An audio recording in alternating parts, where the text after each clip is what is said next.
हम भोजपुरी गायक विजय लाल यादव और आप सबके एक और छठ के गीत सुनाओ तनी भैया जौन फेसबुक के चैनल के माध्यम से आप सबके सुने के मिला ताटे विजय लाल ऑफिशियल चैनल के माध्यम से।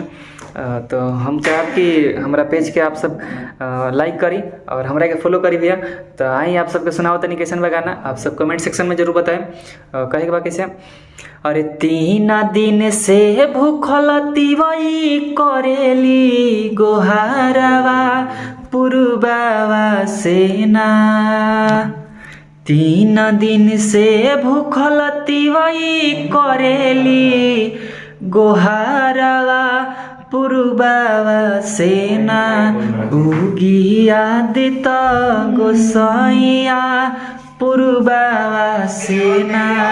उगी आदित गोसाइया पुरबावा सेना।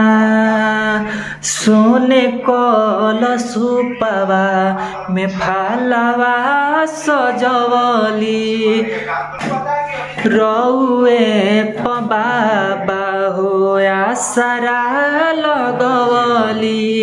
सोने कलशुपवा में फालवा सजवली रउए बाबा हो आसरा लगवली।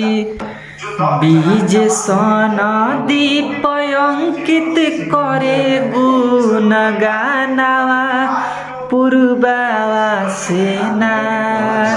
बीज अरविंद संदीप करे गुण गानवा पुरबावा सेना। उगी आदित गोसाइया पुरबावा सेना। उगी आदित गोसाइया पुरबावा सेना।